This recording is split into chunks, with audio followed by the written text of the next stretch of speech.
بہار شریعت۔ الحمدللہ رب العالمین والصلاة والسلام علی سید الانبیاء والمرسلین۔ ناظرین کرام، السلام علیکم ورحمۃ اللہ وبرکاتہ۔ میں ہوں آپ کا میزبان حافظ محمد طاہر قادری، اور آپ دیکھ رہے ہیں IDS بہار شریعت، اور ہمارے ساتھ تشریف فرما ہے ایک زبردست عالم دین مفتی مدنی رضا صاحب۔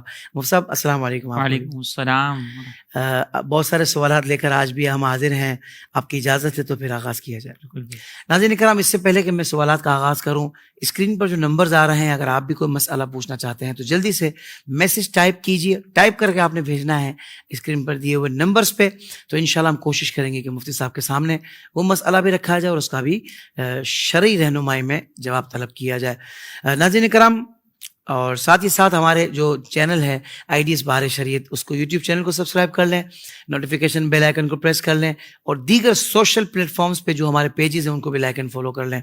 مفتی صاحب، پہلا سوال یہ ہے، اکثر نوجوان یہ سوال پوچھتے ہوئے ہمیں لگتا ہے کہ یہ سوال پوچھنا چاہتے ہیں، شاید وہ ہمت نہیں کر پا رہے، کہ فون پر منگے سے بات کر لیں اس لیے کہ تھوڑی انڈرسٹینڈنگ ہو جائے، ایک دوسرے کی عادات کا پتہ لگ جائے، مزاج کا پتہ لگ جائے، تو اس کی کوئی اجازت ہے شرعی طور پر؟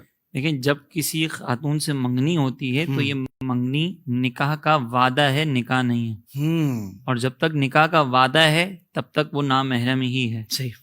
اب یہ سوچ کے بھی تھوڑی سی انڈرسٹینڈنگ ہو جائے تو یہ انڈرسٹینڈنگ کبھی بھی نہیں ہو سکتی، کیونکہ آپ ذرا غور کریں کہ جب آپ اس سے بات کرتے ہیں نا تو خود 10 تکلفات کے اندر مبتلا ہوتے ہیں، آپ بھی ہر چیز اس سے شیئر نہیں کرتے، یہ ساری چیزیں کھل کر اسی وقت سامنے آتی ہیں جب نکاح ہو جاتا اور ایک گھر میں ساتھ رہ رہے ہوتے ہیں۔ انڈرسٹینڈنگ اصل اسی وقت ہوتی ہے، ایک دوسرے کا مزاج اسی وقت سمجھ میں آتا ہے۔ تو جب آپ سوچیں نا کہ جب آپ خود جو ہے خود تکلفات کے اندر ہیں تو کیا وہ سامنے جو خاتون ہیں وہ تکلفات سے باہر آ جائیں گی؟ کیا وہ سارا اپنا مزاج ظاہر کر دیں گی؟ اور پھر اس کے اندر بعض اوقات ہوتا بھی ہے، نوجوانوں کو نقصان بھی ہوتا ہے اس کے اندر، کہ میسج پر جب بات کرتے ہیں نا منگنی کے دوران تو تارے توڑ کر لانے کی باتیں کرتے ہیں۔ بالکل۔ پھر جو ہے وہ اگر زوجہ یہ کہہ دینا کہ جا کے درخت سے ناریل توڑ کے آؤ تو وہ بھی ہمت نہیں کرتے، تو پھر بعد میں تانے ملتے ہیں کہ آپ بدل گئے۔ تو شرعی طور پر بھی جائز نہیں ہے، اور یہ جو سوچ ہے نا اس سوچ کے حساب سے بھی صحیح نہیں ہے، بہت خوبصورت۔ آپ جب سامنے سے یہ کہہ رہے ہیں کہ میں اس کا مزاج سمجھ جاؤں تو کیسے سمجھ سکتے ہیں، کیونکہ وہ تو خود تکلفات کے اندر ہوگی، اور پھر بعد میں تانے آپ کو الگ سننے پڑیں گے۔ تو اس سے عافیت یہ ہے کہ بعد میں ہی جو ہے جب نکاح ہو جائے اس کے بعد ہی گفتگو کریں، اور نکاح کے بعد بھی خصوصی طور پر جب رخصتی ہو جائے نا تو بہتر یہ کہ اسی وقت پھر آپ جو آپس کے گفتگو کے معاملات ہیں، مزاج سمجھنے کے معاملات ہیں، اسی وقت کریں۔ بالکل آپ نے بجا فرمایا حضرت، بلکہ ہم لوگ معاشرے میں ایسے کیسز بھی ہمارے سامنے آتے ہیں کہ بھائی جو معاشقہ تھا وہ تو 2 سال تک چلتا رہا، بڑی پیار محبت تھی اور کیا خوبصورت انڈرسٹینڈنگ میسیجز پہ تھی اور فون کالز پہ تھی، مگر جیسے شادی ہوئی تو 2 ہفتے شادی چلی، اس کے بعد خلا ہو گئی، اور یار یہ کیا ہوا؟ مطلب وہی والی بات ہے کہ جو 2 سال میں جو ذہن میں سارا بنا ہوا تھا نا، حقیقت میں جب حقیقت کی دنیا میں جب آئے نا تو ہم نے دیکھا کہ یہ تو اس کے بالکل برعکس نکلا ہے، یا اس کے مطابق نہیں نکلا، تو پھر نہیں بن پائی۔ ایسے ہی ہوتا ہے، ایسے ہی ہوتا ہے۔ 2 دن میں پھر یہ شادی نہیں چلتا۔ ہائے ہائے ہائے ہائے ہائے۔ تو پھر وہی والی بات ہے کہ شریعت میں برکت، شریعت میں برکت ہے، شریعت کو فالو کرنا چاہیے۔ بہت خوبصورت بات ہے۔ نوجوانوں تھوڑا سا خیال کر لو، تھوڑا سا صبر کر لو، انشاءاللہ اللہ تعالیٰ سب بہتر کرے گا آپ کے حق میں، ہمارے حق میں۔ اچھا مفتی صاحب، یہ ارشاد فرمائیے گا کہ مکروہ وقت میں نماز پڑھنے کا منع کیا جاتا ہے، تو میں یہ جاننا چاہتا ہوں کہ یہ وقت اوقات کون سے ہیں اور اس میں کون سی نماز نہیں پڑھ سکتے، یہ بھی ارشاد فرمائیے گا۔ اور بعض لوگ یہ بھی کہتے ہیں کہ رات 12 بجے کے بعد بھی کوئی زوال کا وقت ہوتا ہے، تو کیا ایسا بھی کچھ ہے؟ دیکھیں 3 وقت ہیں جس میں سرکار علیہ الصلوۃ والسلام نے نماز پڑھنے سے منع فرمایا۔ صحیح۔ ایک تو فجر کے بعد کا وقت ہے جب سورج طلوع ہو رہا ہوتا ہے، تو اس وقت نماز نہیں پڑھ سکتے، تقریباً یہ 20 منٹ کا وقت ہوتا ہے، جیسے ہی فجر کا وقت ختم ہوا مزید آگے 20 منٹ تک پھر کوئی نماز نہیں پڑھ سکتے۔ اسی طرح ظہر کے وقت سے پہلے کا جو وقت ہوتا ہے، جس کو ہمارے یہاں پہ عوام میں زوال کا وقت کہا جاتا ہے، شرعی طور پر یہ دحوہ کبریٰ کہلاتا ہے۔ اگر آپ وہ کیلنڈر دیکھیں گے نا تو وہاں پہ دحوہ کبریٰ لکھا ہوا ہوگا، تو یہ دحوہ کبریٰ زوال یہ وہی ہے جس کو ہمارے یہاں پہ عوام زوال کہتے ہیں۔ اس وقت میں نماز نہیں پڑھ سکتے۔ اور دوسرا جو ہے وہ مغرب سے 20 منٹ پہلے، یعنی عصر کا وقت ختم ہونے میں جب 20 منٹ باقی ہوں تب وہ وقت بھی مکروہ وقت کہلاتا ہے۔ ان اوقات کے اندر جو ہے وہ کوئی قضا نماز بھی نہیں پڑھ سکتے، کوئی نفلی نماز بھی نہیں پڑھ سکتے، تلاوت قرآن بھی نہ کرنا بہتر ہے کہ نہ کریں۔ اور اسی طریقے سے فرمایا کہ اگر مثال کے طور پر جنازہ پہلے سے رکھا ہوا ہے اور اتنی تاخیر کر دی کہ مکروہ وقت شروع ہو گیا تو پھر اس وقت کے اندر بہتر ہے کہ جنازہ بھی نہ پڑھا جائے۔ ہاں اگر اسی وقت کے اندر نماز جنازہ کے لیے جنازہ آیا ہے تو پڑھ سکتے ہیں. اور ایک عصر کی نماز کے اندر حکم یہ ہے کہ اگر اس دن آپ نے عصر کی نماز نہیں پڑھی تھی, اتنی ڈیلے کر دی کہ مکروہ وقت شروع ہو گیا, تو اس دن کی عصر, ایک تو اتنی ڈیلے کرنا گناہ ہے جان بوجھ کر اگر کریں تو, اور اگر کوئی وجہ سے بھی ڈیلے ہوئی تو بہتر نہیں ہے, لیکن وہ عصر پھر اسی وقت کے اندر پڑھیں گے, صحیح, وہ والی عصر جو اس دن کی ہے. لیکن کوئی قضا نماز اس میں نہیں پڑھ سکتے. ان 3 وقتوں کے علاوہ کوئی ایسا وقت نہیں جس کو مکروہ وقت قرار دیا جائے اور جس میں قضا نمازیں پڑھنا بھی منع ہو یا وقتی نماز پڑھنا بھی منع ہو. وہ یہ جو ہمارے یہاں پر عوام میں کہا جاتا ہے نا کہ رات کو 12 بجے کے بعد مکروہ وقت شروع ہوتا ہے, وہ مکروہ وقت نہیں ہوتا. وہ صرف یہ حکم ہے کہ عشاء کی نماز جو ہے وہ اتنی مؤخر نہ کی جائے جماعت کہ عوام جو ہے اس میں پہنچنے میں جو ہے سستی محسوس کرے. یہ صرف اس کے حوالے سے ہے. باقی اگر کوئی نماز پڑھتا ہے تو اس میں کوئی حرج نہیں ہے, وہ مکروہ وقت نہیں کہلاتا. صحیح, بالکل ٹھیک ہے. اچھا مفتی صاحب, یہ ارشاد فرمائیے گا کہ پڑوسیوں کے تو حقوق ہوتے ہیں, نبی پاک صلی اللہ علیہ وسلم نے پڑوسیوں کے بھی حقوق بیان فرمائے ہیں, مگر ایک پڑوسی ایسا ہے جو فتنہ پرور ہے, لڑانے کا ماہر ہے, اور مطلب ایسا لگتا ہے کہ بھائی دور رہنے میں عافیت ہے اس سے نا, جتنا کم ملو اچھا ہے. تو اس بارے میں شریعت کیا رہنمائی کرتی ہے کہ بھائی کچھ بھی ہو, کیسا ہی کیوں نہ ہو, اس کے بھی حق ادا کرنے ہیں, یا بندہ دور رہ کر اگر عافیت ہے تو دور رہنا بہتر ہے؟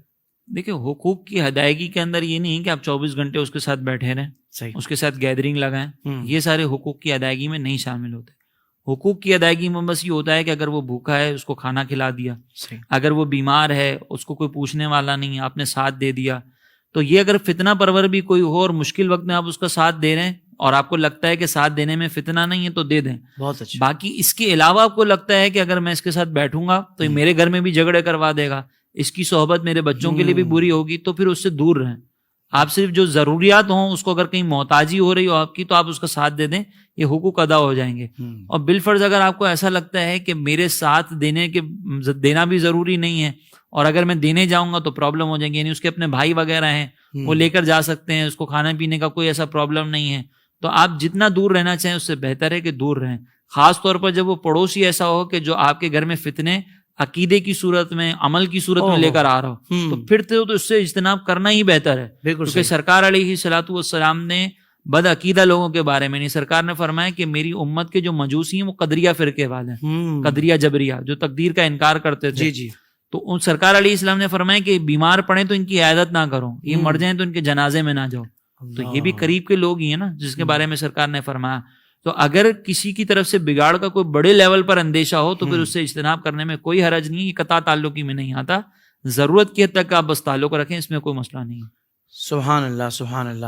اچھا مفتی صاحب, پھر نماز جنازہ کے حوالے سے ایک مسئلہ ہے کہ نماز جنازہ میدان یا مین روڈ پر جب پڑھا جاتا ہے تو لوگ یا تو چپل پاؤں میں ہی ہوتے ہیں, اس طرح پڑھ رہے ہوتے ہیں, یا پھر ان جوتوں کے اوپر پاؤں رکھ کر نماز جنازہ ادا کرتے ہیں, اور کچھ براہ راست زمین پر کھڑے ہو کر پڑھتے ہیں. تو درست طریقہ کیا ہے, کس حد تک اجازت ہے؟ دیکھیں, اس کے سلسلے میں درست طریقہ سب سے پہلے یہ ہے کہ آپ نے اپنے آپ کو نجاست سے بچانا ہے. صحیح, ٹھیک ہے.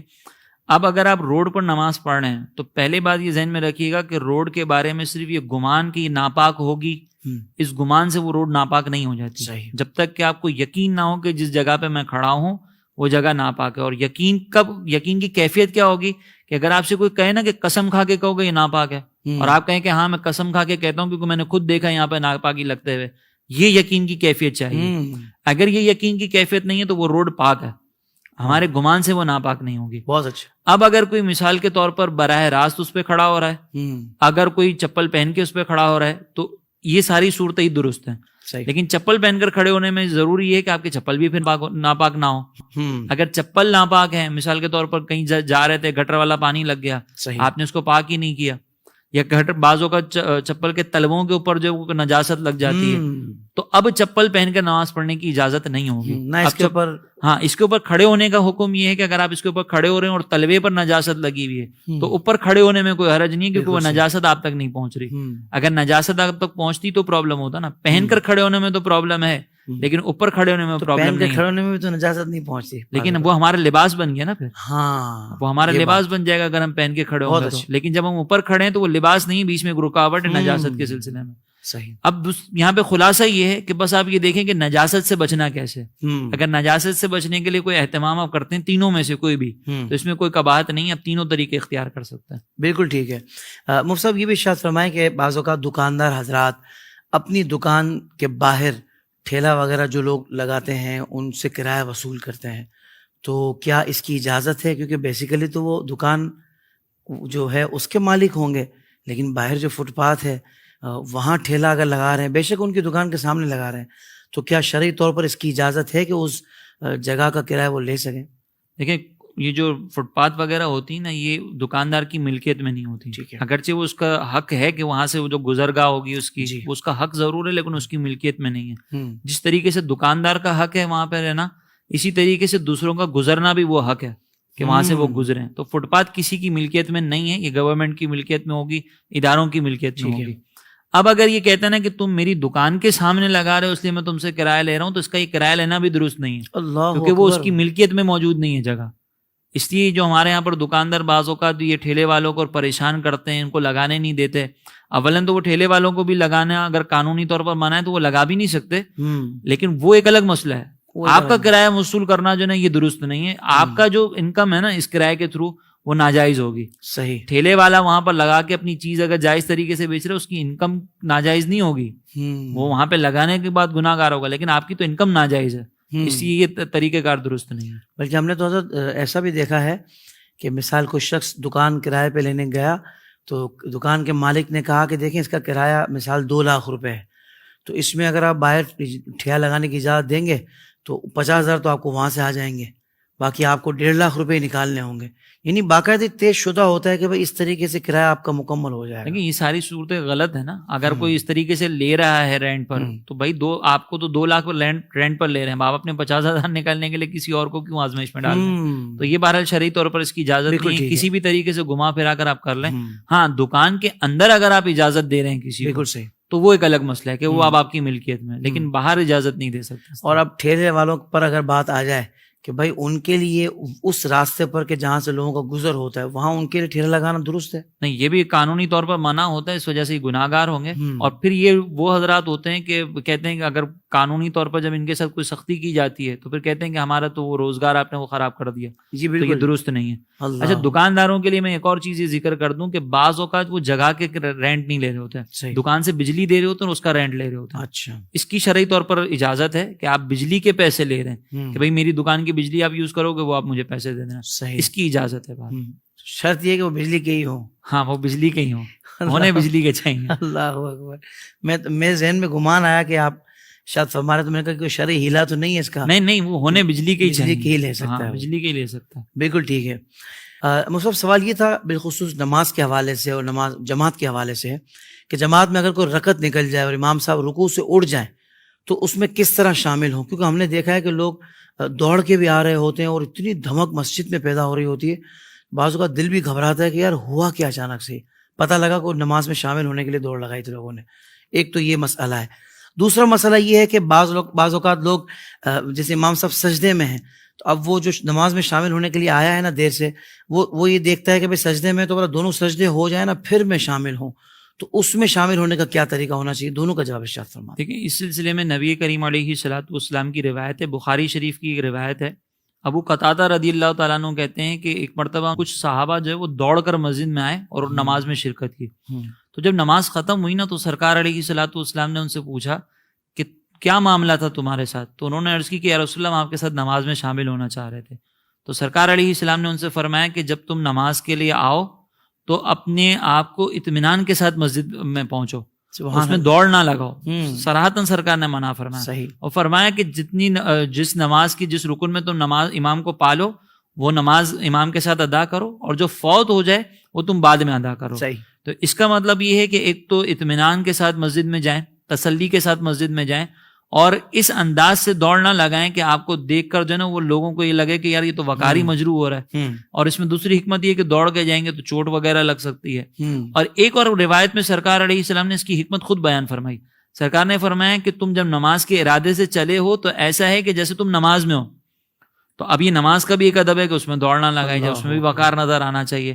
اور دوسرا یہاں پر دیکھیں سرکار نے فرمایا کہ جس مقام پر تم امام کو پالو ساتھ شامل ہو جاؤ. بالکل صحیح. تو اب چاہے امام نے 1 سجدے کی ہوں، 2 سجدے کی ہوں، امام سجدے میں موجود ہوں، اب فوراً نماز میں تکبیر لگائیں، 3 مرتبہ سبحان اللہ کہنے کی مقدار کھڑے رہیں، اور پھر فوراً تکبیر لگا کر امام جس بھی رکن میں ہو شامل ہو جائیں. صحیح. یہ بعض علماء نے لکھا ہے کہ منافقین کا انداز تھا کہ وہ انتظار کرتے تھے کہ امام جو وہ اپنے رکن ادا کر لیں پھر ہم شامل ہوں. اللہ تو ہم گناہ گار تو نہیں کہیں گے، نام یہ کہیں گے کہ منافق ہے، اس سے تشبیہ نہ ہو.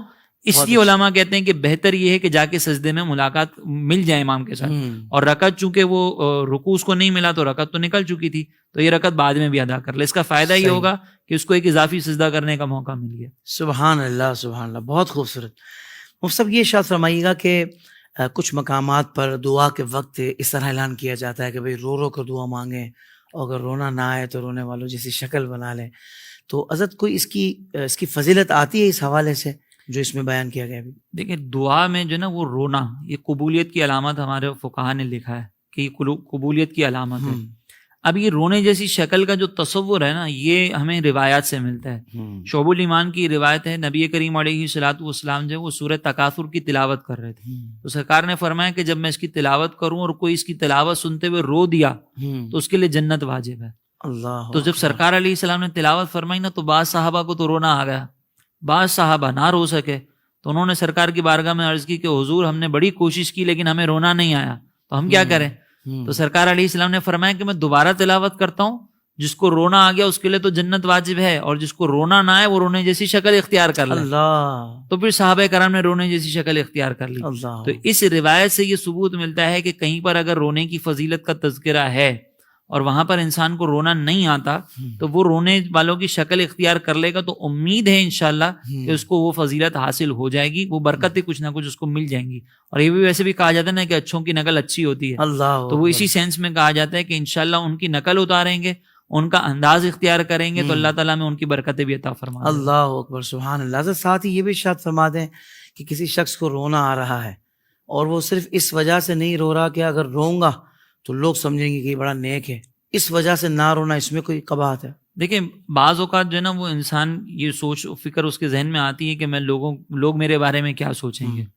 تو لوگوں کی وجہ سے اگر کوئی رونا ترک کر رہا ہے تو اس کو ہم ریاکاری یا کوئی ایسا کوئی حکم تو نہیں لگائیں گے، لیکن یہ بہتر نہیں ہے. آپ یہ نہ سوچیں کہ لوگ کیا کہیں گے. آپ یہ دیکھیں گے میں جس کی بارگاہ میں رو رہا ہوں برکتیں تو مجھے وہاں سے ملنی ہے نا.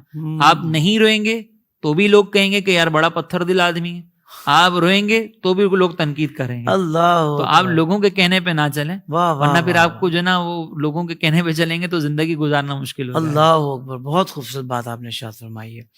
اچھا حضرت ہمارے معاشرے میں یہ دیکھا گیا ہے کہ لوگ فوراً سے داڑھی والا یا کوئی مذہبی حلیے والا ہو اس کو بہت جلدی ٹارگٹ بناتے ہیں. اگر وہ گالی دے یا وہ کوئی قانون وغیرہ توڑ دے، سگنل توڑ دیا مثال ہے، تو کہیں گے داڑھی رکھ کے گالی دیتا ہے، داڑھی رکھ کے قانون توڑتا ہے.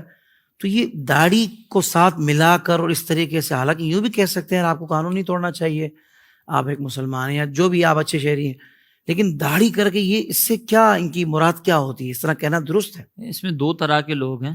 ایک تو وہ ہوتے ہیں جو چاہتے ہیں کہ مولوی بدنام ہو، صحیح، ان پہ تو ہم بات کرتے ہیں. اور ایک وہ ہوتے ہیں جو بیچارے جو ہے نا وہ مولویوں سے محبت کرتے ہیں، علماء سے محبت کرتے ہیں، داڑھی والے سے محبت کرتے ہیں. ان کو افسوس ہوتا ہے یار آپ نے داڑھی رکھ کر ایسا کیا. تو یہ جو ہے نا ان کے اوپر تم تنقید نہیں کریں گے، ان کو توقع نہیں ہوتی. ان کو بس ہم اتنا کہیں گے کہ یار آپ جو داڑھی رکھنے والا امامہ پہننے والا ہے نا اس کو فرشتہ نہ سمجھیں. غلطی اس سے بھی ہو سکتی ہے. اب وہ امامہ پہن رہا ہے، داڑھی رکھی ہوئی ہے، تو اس کا مطلب یہ نہیں ہے کہ اس سے غلطی نہیں ہو سکتی. ہاں آپ اس کو پیار محبت سے سمجھائیں اور اس کو بھی یہ احساس نہ دلائیں کہ اس نے داڑھی رکھ کے کوئی بہت بڑا جرم کر دیا. کہیں ایسا نہ ہو کہ بعض لوگوں کو یہ دیکھا گیا کہ جب ان کو یہ کہتے ہیں نا تم داڑھی رکھ کے گالیاں دے رہے ہو، تو وہ گالی دینا نہیں چھوڑتا، داڑھی چھوڑ دیتا ہے. ایسے بھی لوگ دیکھے گئے. تو آپ ہمدردی میں کہہ رہے ہیں، ہو سکتا ہے وہ اس کا غلط نتیجہ نکال لے، پیار سے سمجھیں. دوسرے وہ لوگ جو ہیں تو مسلمان لیکن ٹارگٹ کرتے ہیں جان بوجھ کے کہ تم داڑھی رکھ کر ایسا کر رہے ہو، تمہیں تو کرنا ہی نہیں چاہیے تھا.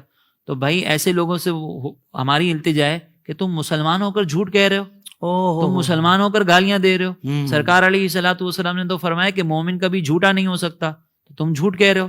تمہیں دیکھ کر کافر یہ کہیں گے کہ مسلمان تو جھوٹا ہوتا ہے. تو جس طریقے سے داڑھی رکھنے والا اگر کوئی جرم کر رہا ہے، اس کی پکڑ ہے، اس کی وجہ سے لوگوں کے آپ کے ذہن میں یہ آتا ہے کہ لوگ دین کے قریب نہیں آئیں گے، تو آپ کی وجہ سے کافر بھی مسلمان نہیں ہوں گے، کیونکہ آپ بھی جھوٹ کہہ رہے ہیں، آپ بھی دھوکہ دے رہے ہیں، آپ بھی فلمیں دیکھ رہے ہیں.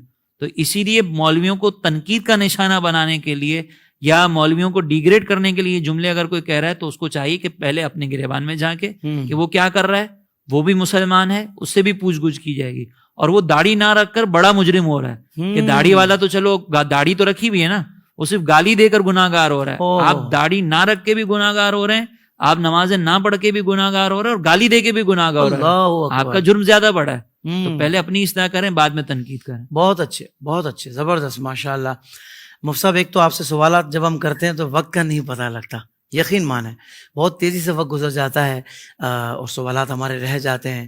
تو میں آپ کا شکریہ ادا کرتا ہوں کہ آپ نے اتنے کم وقت میں بھی اتنے زبردست سوالات کے جوابات ارشاد عطا فرمائے. اللہ تعالیٰ آپ کو اس کی جزا عطا فرمائے. ناظرین کرام, اگر آپ کوئی سوال پوچھنا چاہتے ہیں تو اسکرین پر دیے ہوئے نمبرز پہ میسج ٹائپ کر کے ہمیں سینڈ کر دیں. ہم کوشش کریں گے کہ مفتی صاحب سے آپ کے سوالات کے جوابات بھی حاصل کیے جائیں. اور ہمارے آئیڈیاز بہار شریعت کے یوٹیوب چینل کو سبسکرائب کر لیں بھائی, کر لیں, انشاءاللہ آپ کو فائدہ ہوگا. اور دیگر سوشل پلیٹ فارمز پہ بھی جو اس کے پیجز ہیں ان کو لائک اینڈ فالو کر لیں. میں آپ سے اجازت چاہوں گا, اگلے ایپیسوڈ میں آپ سے پھر ملاقات ہوگی. بہت سارے سوالات اور اس کے جوابات شرعی رہنمائی میں انشاءاللہ ہم حاصل کریں گے.